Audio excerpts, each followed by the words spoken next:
आजच्या आपल्या चर्चेची सुरुवात एका प्रवासाच्या वर्णनाने करूया.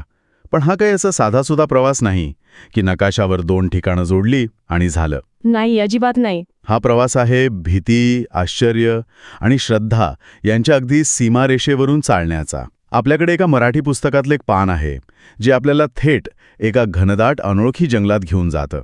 एका पडक्या मंदिराच्या दारात उभं करतं. आणि यातली सर्वात रंजक गोष्ट ही आहे की हे वर्णन केवळ एका घटनेबद्दल नाहीये. म्हणजे हा एक सार्वत्रिक मानवी अनुभव आहे. बरोबर. अनोळखी ठिकाणी हरवण्याची भीती आणि त्याच परिस्थितीत काहीतरी दैवी सापडण्याची आशा, या 2 भावनांच्या टोकावर आपण सतत झोके घेत असतो की नाही? अगदी. आज आपण हे वर्णन फक्त वाचणार नाही, तर ते जगण्याचा प्रयत्न करणार आहोत.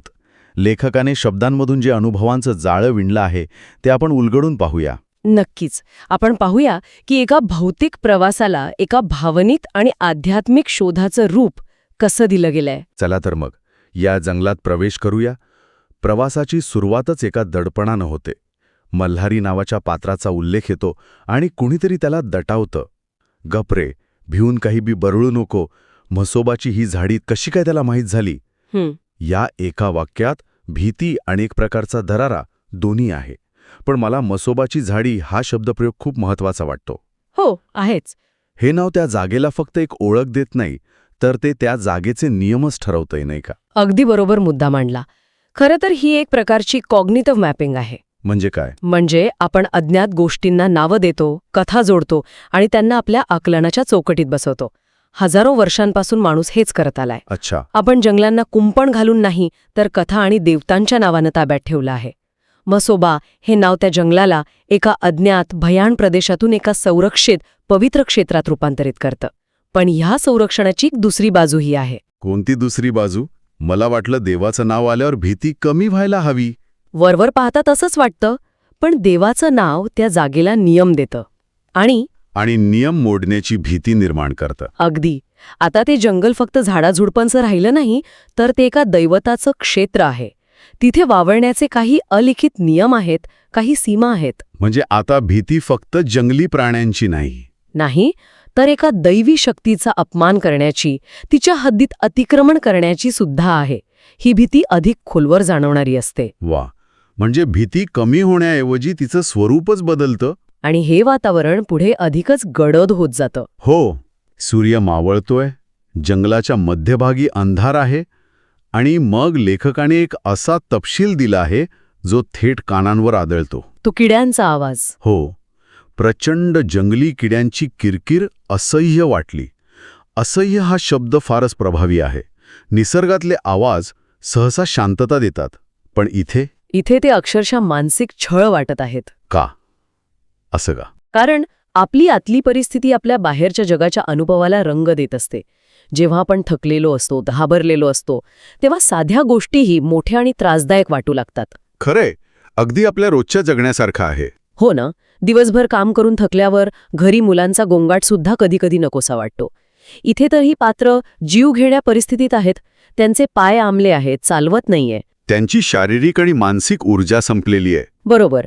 अशा स्थितीत ती किरकिर म्हणजे फक्त आवाज नाही, तर त्यांच्या मनातल्या गोंधळाचं आणि अस्वस्थतेचं ते बाह्य रूप आहे. आणि याच मानसिक अवस्थेत जेव्हा शरीर आणि मन दोन्ही खचले आहे, तेव्हा त्यांच्यातलाच एक जण एक प्रश्न विचारतो, खंडोबा कुठे गेला?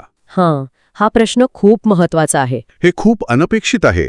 आधी म्हसोबाच्या झाडीचा उल्लेख आणि आता खंडोबाचा शोध.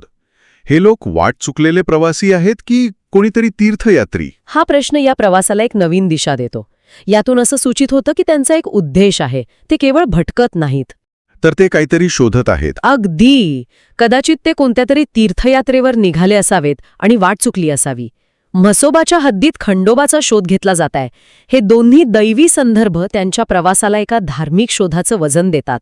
त्यांची श्रद्धाच त्यांना त्या परिस्थितीत टिकवून ठेवत आहे. आणि मग त्या श्रद्धेला एक आशेचा किरण दिसतो.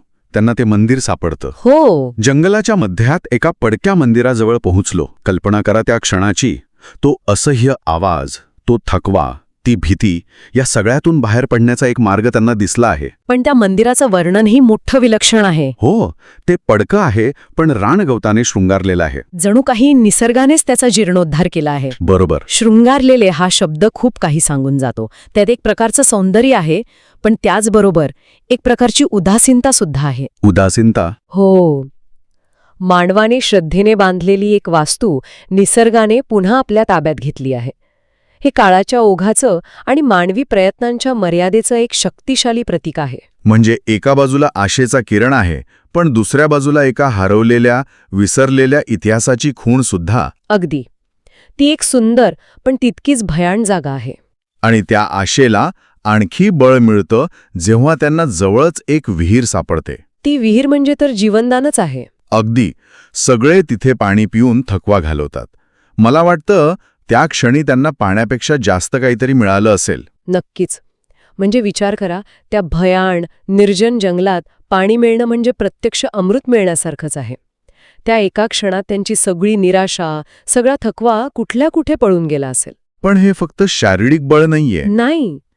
एका पडक्या मंदिराजवळ जिवंत पाण्याची विहीर सापडणं हे एक चिन्ह आहे. हे चिन्ह आहे की जरी भूतकाळ लयाला गेला असला तरी जीवन आणि श्रद्धा अजूनही इथे जिवंत आहे. असं विचार येतो. तो म्हणतो, चला माझ्या महादेवप्पाच्या गाभऱ्यातून वस्ती आसरा मिळणार. माझ्या महादेवप्पा. हो, हा शब्दप्रयोग किती आपलेपणाचा आहे. जणू काही त्याचं आणि त्या देवाचं काहीतरी खास नातं आहे. अगदी. आणि गाभारा हा शब्द इथे खूप महत्वाचा आहे. कसा? गाभारा म्हणजे मंदिरातील सर्वात पवित्र, सर्वात सुरक्षित जागा. निवेदकाला तिथे केवळ शारीरिक निवारा मिळेल असं वाटत नाहीये. त्याला तिथे एक आध्यात्मिक सुरक्षा, एक मानसिक शांती मिळेल असे विश्वास वाटतोय. बरोबर. पण गंमत बघा, त्याचा हा विश्वास मंदिर लगेचच तपासून पाहतं. हो, कारण ते मंदिरात प्रवेश करतात आणि आत काय आहे तर पूर्ण अंधार. आणि त्या अंधारात वटवाघळं पाहून ते घाबरून मागे होतात. म्हणजे बाहेरच्या अंधारातून आणि भीतीतून सुटका मिळवण्यासाठी ते आत आले. तर आत त्याहूनही मोठा अंधार आणि भीती त्यांची वाट पाहत होती. याला आपण एक परीक्षा म्हणू शकतो. परीक्षा? हो. अनेक कथांमध्ये असं दिसतं की नाही, पवित्र स्थळी पोचण्यापूर्वी किंवा खरी शांती मिळवण्यापूर्वी नायकाला एका अंतिम परीक्षेला सामोरं जावं लागतं. अच्छा. ही अंधार आणि वटवाघळं ही तीच परीक्षा आहेत. ती त्यांच्या आत दडलेल्या भीतीचं प्रतीक आहेत. देवाची जागा सापडली, पण देवापर्यंत पोचण्याचा मार्ग सोपा नाही.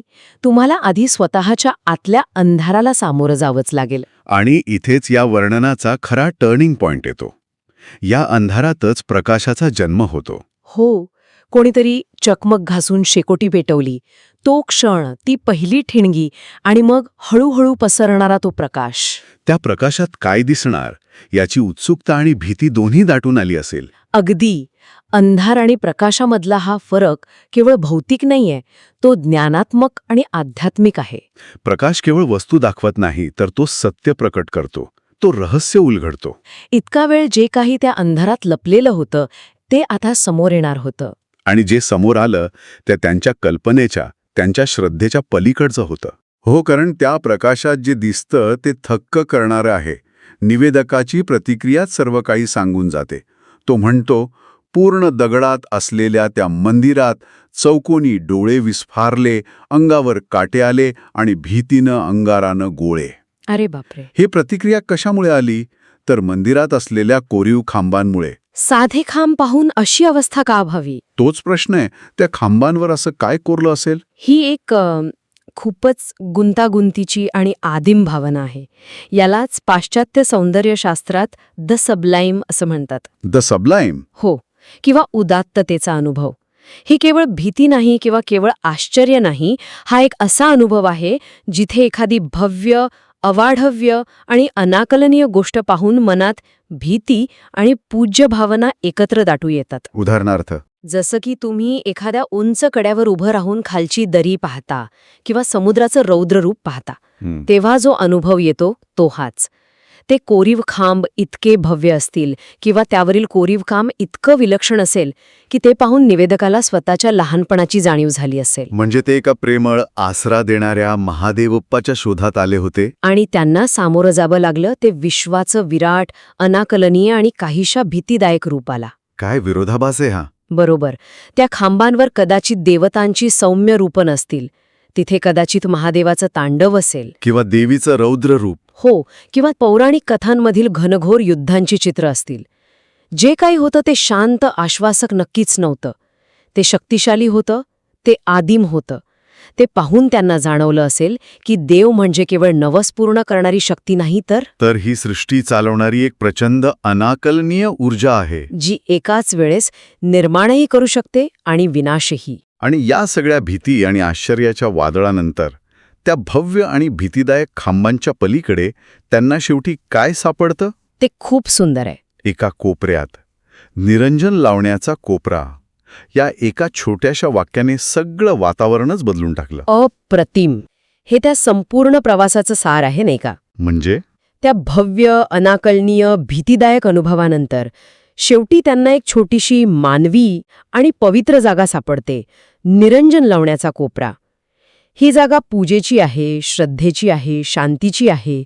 म्हणजे त्या अवाढव्या खांबांनी जर त्यांना त्यांच्या लहानपणाची जाणीव करून दिली असेल, तर या कोपऱ्याने त्यांना त्या विराट शक्तीशी जोडण्याचा एक सोपा, परिचित आणि मानवी मार्ग दाखवला आहे. तर मग या सगळ्याचा अर्थ असा लावायचा का की हा प्रवास जंगलातील असह्य किरकिरीतून आणि भीतीदायक अंधारातून सुरू होतो आणि कोरीव कामांमुळे निर्माण होणाऱ्या भव्यतेच्या आणि भीतीदायक अनुभवाच्या शिखरावर पोचून शेवटी एका शांत, निरंजन लावण्याच्या कोपऱ्यात संपतो? अंधारातून प्रकाशाकडे आणि भीतीतून श्रद्धेकडे. बरोबर. आणि याला जर आपण मोठ्या चित्राशी जोडलं तर हा केवळ एका मंदिराच्या शोधाचा प्रवास नाही, हा स्वतःच्या आत दडलेल्या शांतीचा शोध आहे. यातला खरा संदेश काय आहे? खरा संदेश हा आहे की तुम्हाला दोन्हीची गरज असते. तुम्हाला त्या विराट, भव्य, भीतीदायक सत्याला सामोरं जाण्याची गरज असते, जे तुम्हाला तुमच्या मर्यादांची जाणीव करून देतं. आणि त्याच वेळी तुम्हाला श्रद्धेचा एक छोटा, वैयक्तिक कोपराही लागतो, जिथे तुम्ही दिवा लावून त्या विराट शक्तीशी आपलं नातं जोडू शकता. एकीकडे ज्ञानाची भव्यता आहे तर दुसरीकडे श्रद्धेची ऊब. आणि एक दुसऱ्याशिवाय अपूर्ण आहे. आणि जाता जाता ऐकणाऱ्यांसाठी एक विचार. या वर्णनात एक गोष्ट मुद्दाम सांगितलेली नाही आणि तीच या वर्णनाला अधिक गूढ बनवते. कोणती? त्या दगडी खांबांवर असं नेमकं पुंट कोरीव काम होतं, जे पाहून निवेदकाच्या अंगावर काटे आले आणि भीतीने अंगाराने गोळे झाले. त्या दगडांवर कोणत्या कथा कोरल्या असतील, ज्या इतक्या शक्तिशाली होत्या की त्या पाहणाऱ्याच्या मनात भीती आणि आश्चर्य एकाच वेळी निर्माण करू शकल्या? खरंय. त्या अंधारात, त्या शेकोटीच्या प्रकाशात अजून कोणती रहस्य दडली असतील याचा विचार करायला नक्कीच जागा आहे.